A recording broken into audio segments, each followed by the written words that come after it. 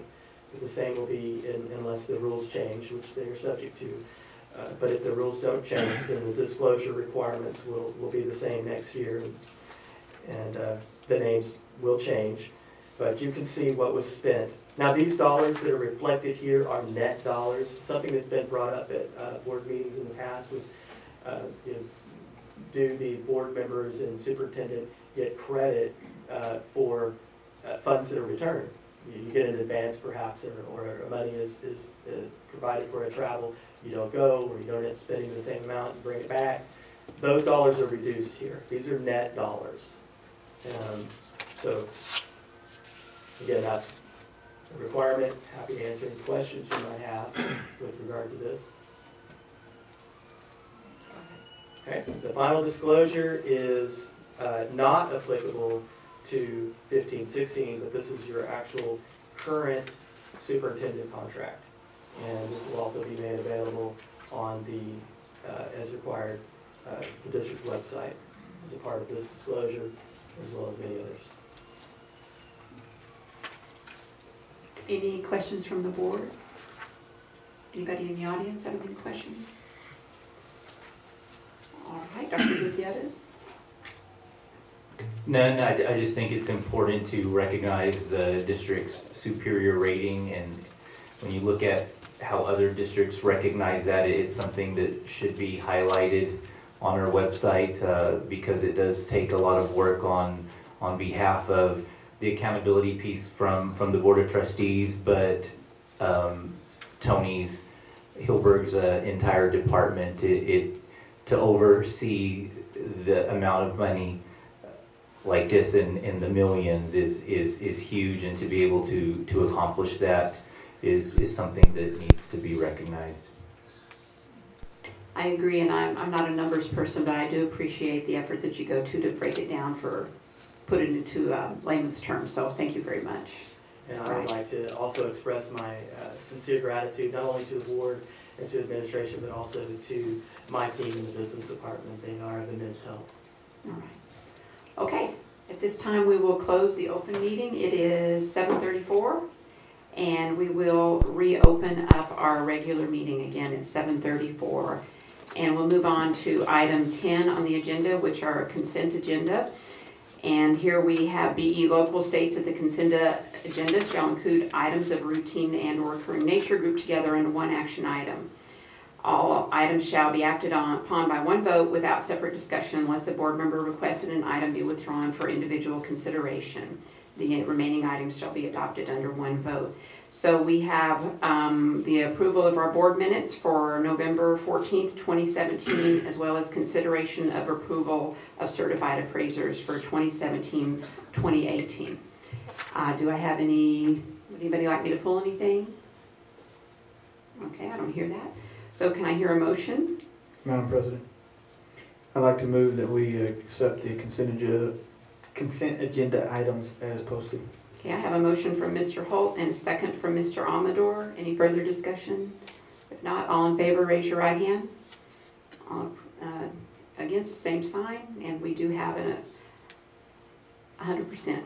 All right, moving on to our action items. Action item, we have 11A, consideration and approval to adopt the TASB culture voting resolution for the 2018-2019 school year. So we need to make that change on our agenda. And so Mr. Schmidt's going to come up and let us know what this is all about. President Thomas Jimenez, esteemed board members, Dr. Gutierrez. I'd like to quickly go over the TASB culture of voting resolution with y'all, just to give you a little bit of history kind of how we've done things and really what this entails. Bottom line is that this is really an effort to make voting part of the culture here in Seguin ISD, both for our teachers, our faculty members, as well as to really encourage our 18-year-old students to go out and vote. It's also an effort to really be able to work to continue to move forward with public education, getting people out there in the primaries, getting people out there in the general elections. There's a lot that we can accomplish as a public school district by just trying to get educators to vote. It doesn't go about telling people who to vote for, just where they can go for resources, and kind of give some timelines. It really goes over the steps necessary to ensure maximum participation by district employees. There's some things here, and the big thing that I'd like for you all to know is that it says May. There are some things on here that look like it might be pretty monumental, but May is underlined for a reason. Just talks a little bit about being able to conduct campus district-wide assemblies to promote a culture of voting, talk about the importance of that, implementing no-cost incentives, such as allowing teachers to be able to have Gene Days, and we all know the power of Gene Days in education, working with to be able to promote it with the I Voted sticker, encouraging district and campus coordination with volunteer organizations such as our SVPO, retired educator groups, and such, to be able to help us promote this culture of voting. There is a timeline associated with this. It actually will be targeting August of 2018. It still means that we can adopt that procedure right now to be able to have everything in place, but it really talks about making sure that principals know really what the legal responsibilities are as far as getting the 18-year-olds the voter registration cards. It goes beyond that, registering district staff and employees over the summer, encouraging additional contacts, as I mentioned, SPVO members, teacher, student groups to become voluntary deputy registrars in the county. Talks about conducting voter registration fairs, having a table at district events. Once again, it is May on a lot of these, so it says all, but there are some things that we'll do it as feasible. Talk about having back to school night, having a table at some of those well-attended events when people and parents and community members come back to the start of the school year. Moving over to still in August, talks a little bit about just really being able to talk with educators and our parents to run for precinct chairs and get involved with that political process, that democracy. Try to get an oath. There is an oath that we could really work through where we're asking teachers to go out and vote in the primaries and getting them to commit to being able to do that. That's really where a lot of change can be affected. We want to be able to have the TASB culture of voting resolution ready for presentation as well, and to be able to go over with the schools in September. Helping to improve high school voter registration by having high school principals complete. There's a registration survey. It goes on into September. Notifying Texas Association of Community Schools, Texas Educators Vote. If our school has adopted it, it is a way of setting our district aside from some other districts. Not everybody in the state has adopted it. There's a kickoff piece that we can do to help us really kind of celebrate the fact that we were thinking about going down this road or going down this road. Working with our LWV, Texas Retired Teachers Association, to put together a voter forum, if anybody would want to do something like that, to really learn about the issues, to learn about the candidates, making for a more informed electorate. September 11th would be the first day to file for a place on the primary ballot to become a precinct chair.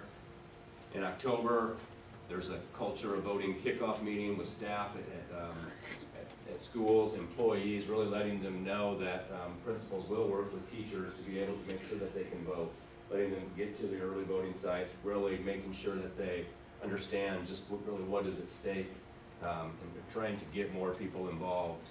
According to the information right now, Texas has some of the lowest voter turnout rates in the nation. Maybe this might help us to be able to make some gains there. Late October, we could have at a school board meeting or bond or TRE election, have a candidate forum, something like that.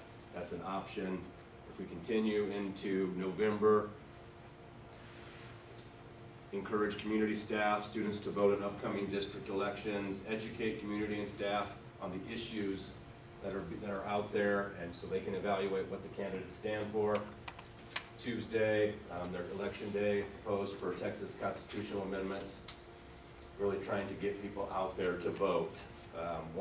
Moving on, it goes into December, basically late January candidate forums to be conducted by local groups. We can hand out voter registration cards to students that are turning 18, which already does happen. We do some we're pretty solid there. I think that we can still continue to make gains in that capacity. Late January, there would be a candidate forum. And if we go into the next slide, it talks about February, just really saying when the last day to register to vote in the March primary elections are. Mid-February, we could hold mock elections, encourage lessons on democracy, civic engagement and such. Monday, February 18th, we could have a voting pep rally. That is an option, really getting it out there. And then primary election day would be in early March. Right now, we are currently working with our senior social studies teachers.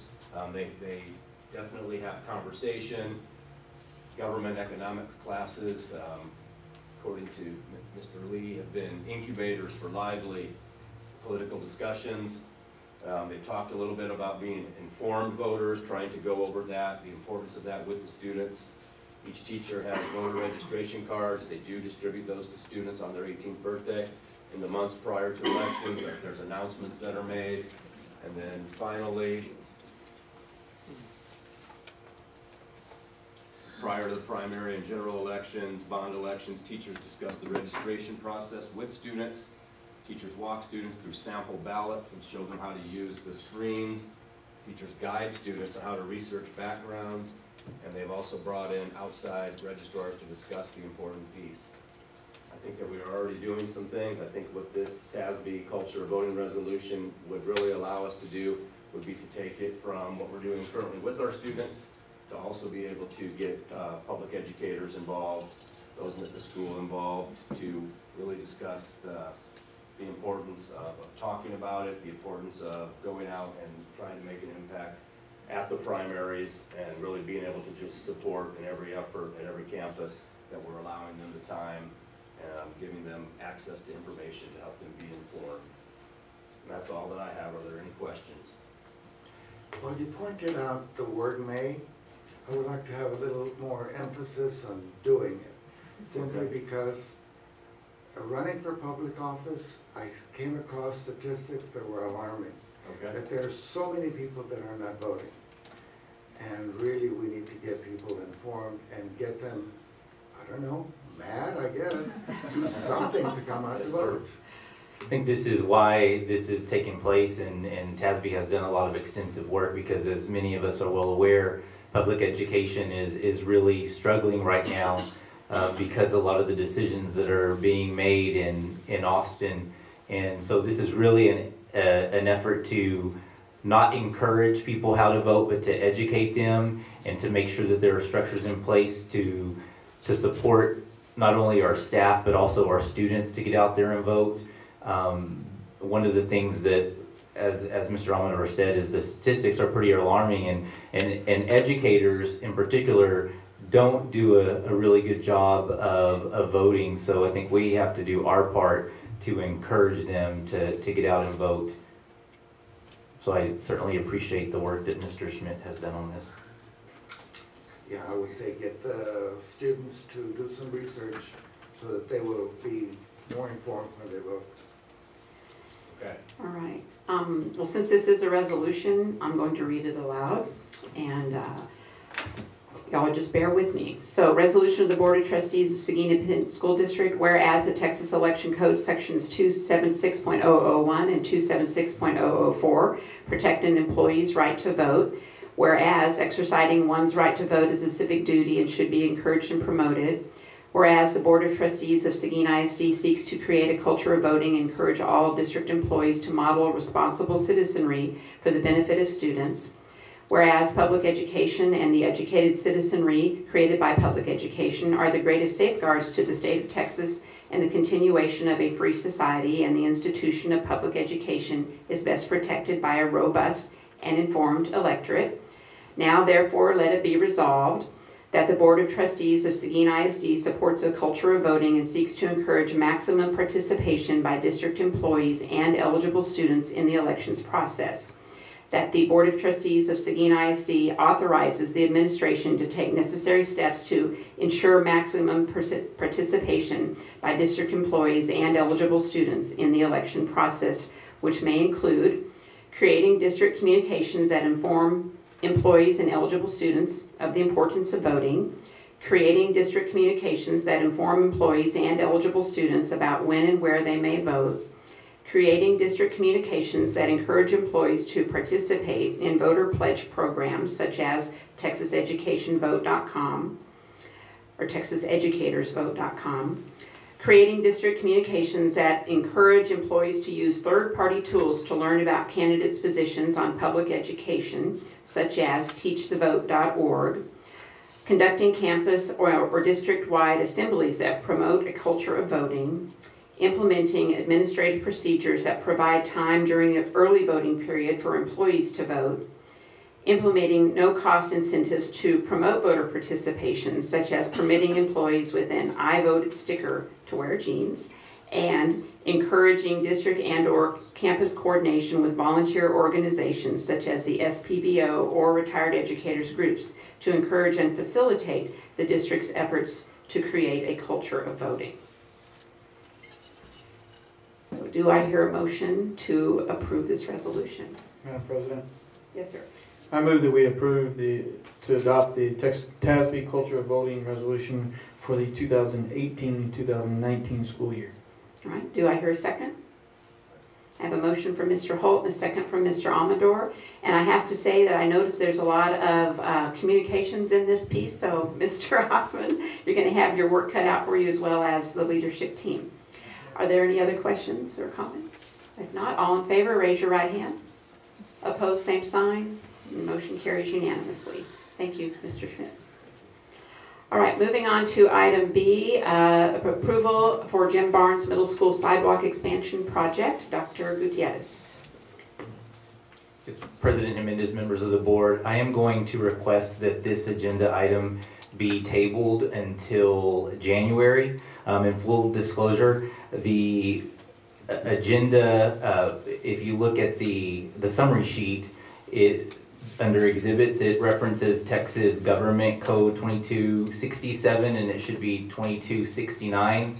One of the things that I'd like to get out of, one of the practices I'd like to change is taking the time to reference Texas Government Code, Texas Administrative Code, Texas Education Code, etc. We're only required to reference policy, and in policy entails all of the necessary Texas codes that we need. So I just wanted to point that out, and as well just ask that this isn't going to have an impact on the project, so we can bring this back to you in January. All right. Then moving on to item 11C, consideration and approval of a School Health Advisory Council annual report. The School Health... Madam President? Yes, sorry, we actually have to vote on postponing that, definitely. Yes, we have to vote, okay. We need a motion. Going back to 11B, yes, we've been asked to table that. So do I have a motion? We need to, I'd like to make a motion to postpone definitely till the January board meeting, the item for the approval for the Jim Barnes Middle School Sidewalk So we're going Expansion to postpone that. Do I hear a second? Mr. Amador. So Mr. Holt and Mr. Amador have given me a motion and a second. Any further discussion? And thank you, Mr. Holt. All right, all in favor, raise your right hand. Opposed, same sign. Okay, we'll come back to that in January. All right, going on to the School Health Advisory Council report and their goals and committee members. So we have Mr. Pete Silvius and Ms. Dot Whitman, or Mr. Pete Silvius.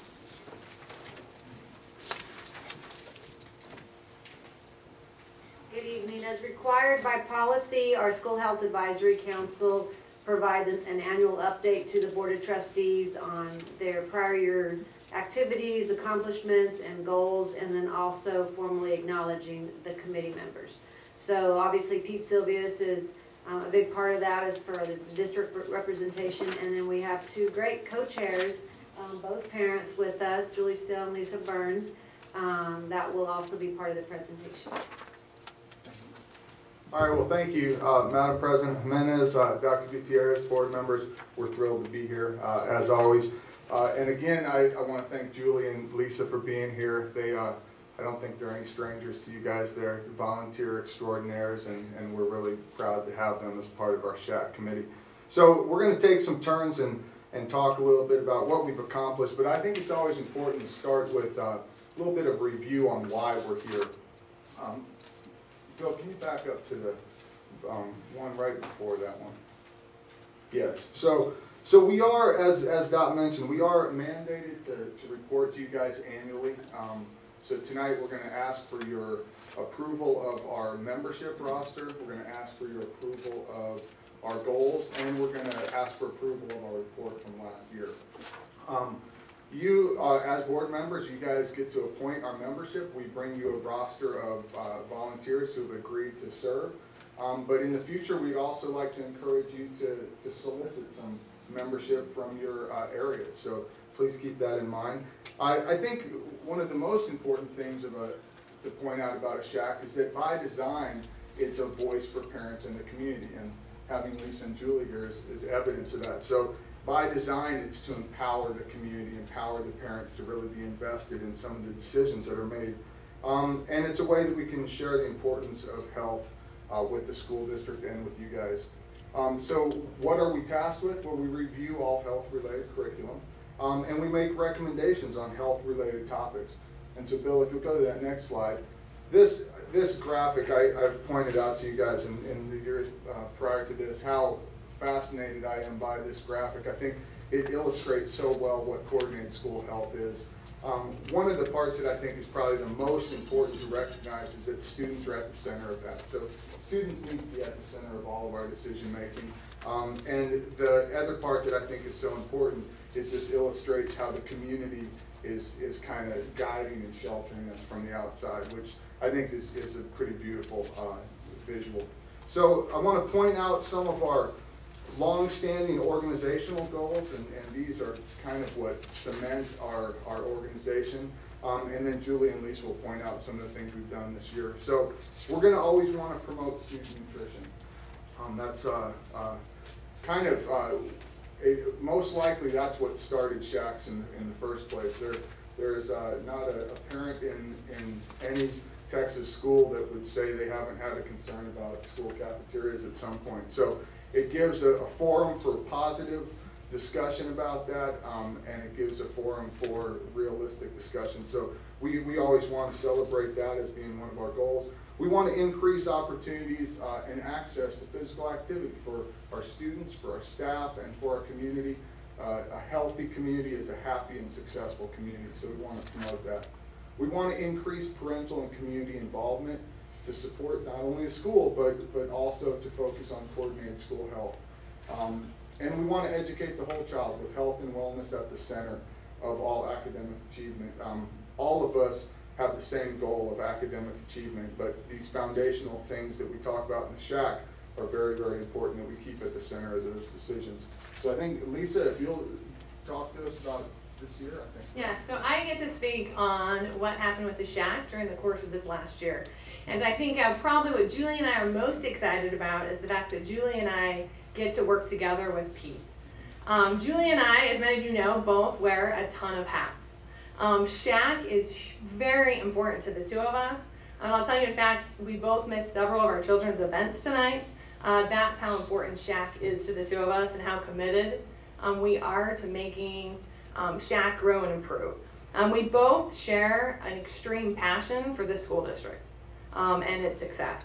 We both share a passion for the health of the kids in the community. And then the third component is we both see how our involvement in our children's school life has improved their school life and want to encourage other parents to get involved and have that same level of passion and commitment.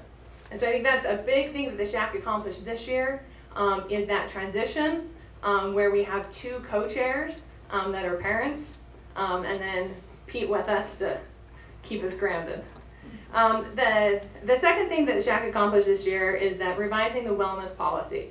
The board approves the wellness policy each year, and that has occurred. The other component is the wellness plan.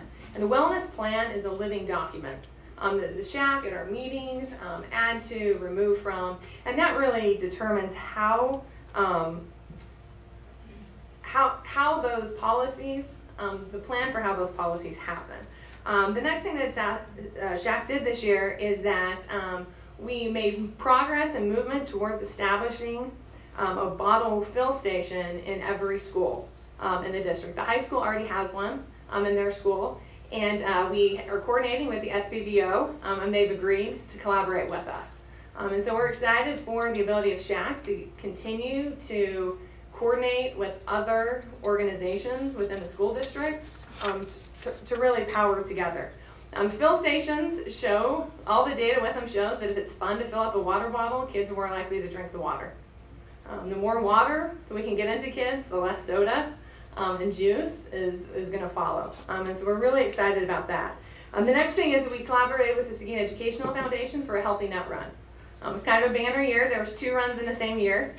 We had one in March and discovered that March is a tough time to have a run, and so have moved it to October, where the school schedule is a little bit less busy, and it will remain a fall event.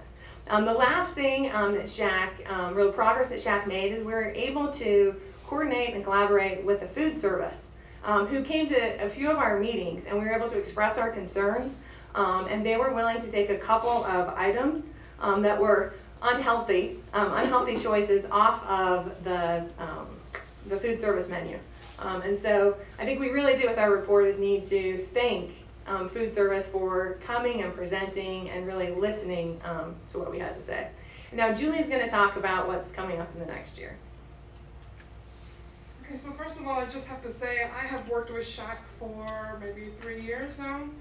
And I've always been excited. SHAC is my passion. I mean, I want everybody to know that this is the platform. If we're going to make changes, this is where we're going to do it.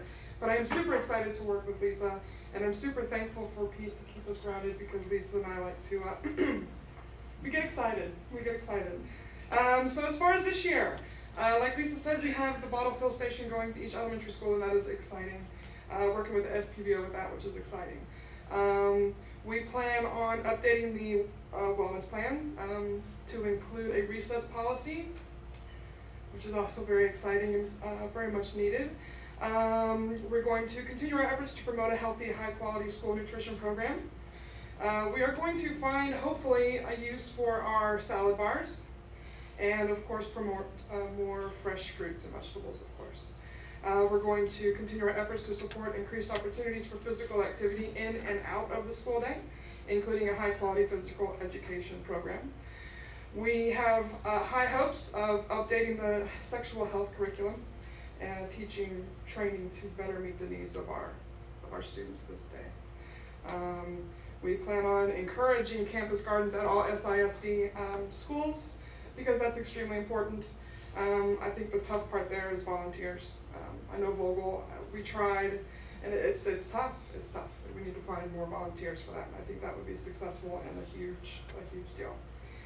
Continue to seek out opportunities for staff training and resources to support social and emotional health programming to address bullying, suicide prevention, and stress management. And a big thing for Lisa and I this year, we want to encourage more parent involvement. We want to have an open floor session during our meetings. We want to just get us out there. Like I said, SHAC is a big deal, and I would love to see more parents involved. Yeah, I believe we have big things planned for this year, and it's very exciting. Awesome. It is wonderful to have Lisa and Julie here, and I'm so thankful to have them. I want to point out a couple of things on the membership roster, and in doing that, I want to also recognize how significant it is that we have co-chairs that are parents. The law is written to require that is the case. Often that is done in a more ceremonial way than I would interpret the law to direct us to do. And so there's been a real intentional effort of trying to empower the parents within our group to become more invested and more involved in some of the direction of the SHAC. With that in mind, it is also important for us and written into law that the majority of our membership needs to come from parents that are within the school district. Kirsten and I are both members of the school district with children in the school district, but because we work for the school, that kind of negates our role as a parent. So it's really important that we try to encourage as many parents to be a part of it as possible, and that's what we've done. And for that reason, that's why we have some of the ad hoc members listed that are school staff that provide a great deal of information, and they're a great resource to our SHAC, but they're not necessarily part of the membership that we're asking you guys to appoint. So we want to make sure that we take this opportunity to provide you with any answers to any questions you guys might have about the SHAC, or provide any, if you have any feedback on anything, because we have this annual opportunity to present to you, we want to take advantage of it. So if there's anything that we can answer or address, we'd love to do that. Ms. Reel? I just want to thank you, three of you, for all that you do. Before I went to a SHAC meeting, I didn't realize everything that SHAC does, and it's an incredible amount of different topics and subjects that they discuss and try to figure out how to make things better. So I'm so impressed with you guys, and just thank you for all that you do.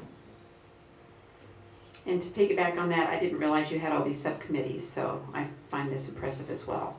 And yes, we've been working very hard to try to be more efficient with our efforts, and so we really want to try to rev up our subcommittees.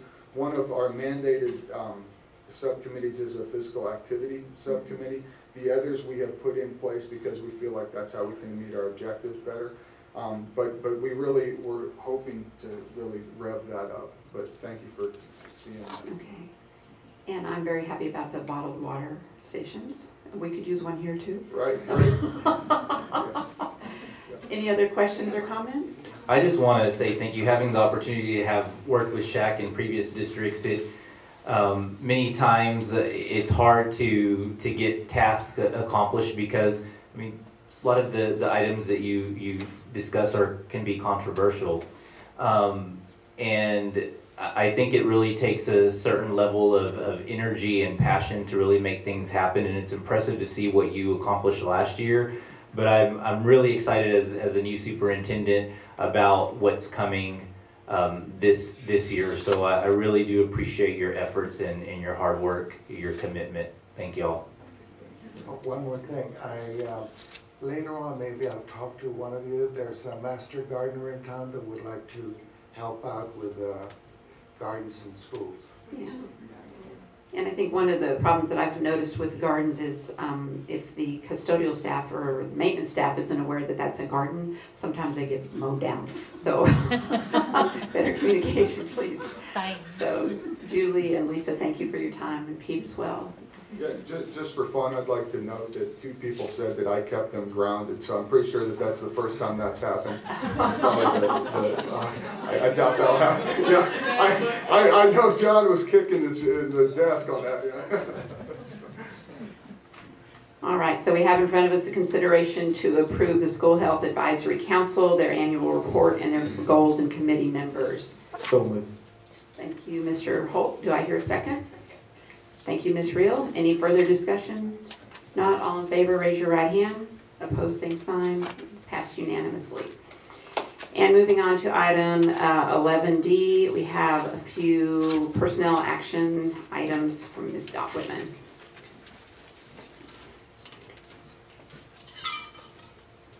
Once again, we have 2 recommendations coming forward to the board. One is Monica Dockery, registered nurse for AJB Middle School. Kelly Sefji was moved to the high school, or she accepted the position at the high school as a health science instructor.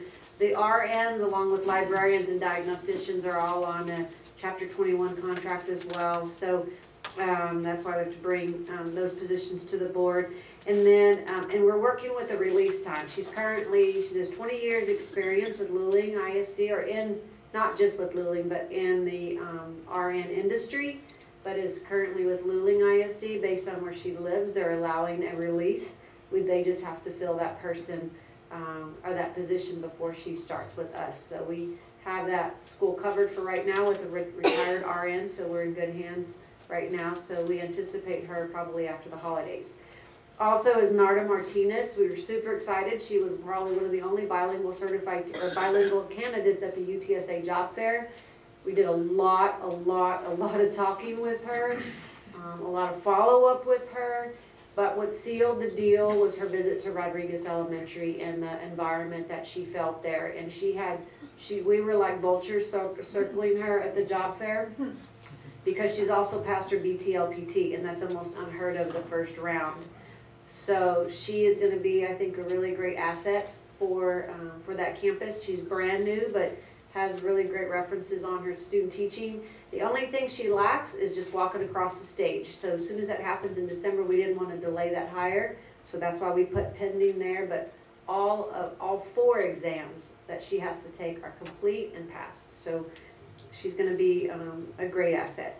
And then acknowledging the resignations is listed below with the reasonings also listed. Any questions? Madam President, I move that we accept the recommendation of the personnel of Monica Dockery and Narda Martinez to be hired, pending all the criteria that was listed, and accept the acknowledgements or recommendations from the 2 listed as well. All right, I have a motion. Do I hear a second? Mr. Amador, any further discussion? All right, all in favor, raise your right hand. Opposed, same sign. Motion carries unanimously. All right, that takes us to item 12, closed session, and we have no need to go into closed session this evening. So we will go on to, I guess, any item 13B, board comments and requests. So anybody have anything they'd like to bring up? Mr. Jenkins. At the next board meeting, I'd like a report from communities and schools on what's been going on, who they are, how many students have been served, and the overall feel of the community in our school community. I would also like from Dr. Gerardo I think it was the elementary schools, we changed the grade period from 6 weeks to 9 weeks. And I asked at the beginning that we'd have her see how that was going. So we've halfway through the school year, so to speak, and I'd like to see where we're at with those. Thank you. Okay. Anybody else? I can tell Dr. Gutierrez we had our board training committee earlier this month, and we're going to forward our recommendations to you. And I guess we'll be looking at those in one of our board workshops. And I do believe we're going to have 2 board workshops early in January. And our next board meeting is January 16th. Does that sound about right? 24th? Okay, 24th. All right. Any further comments or requests? If not, do I hear a motion to adjourn? Mr. Jenkins. And do I hear a second? Ms. Reel. All in favor, say aye. And it is now 8:10 p.m. Thank you.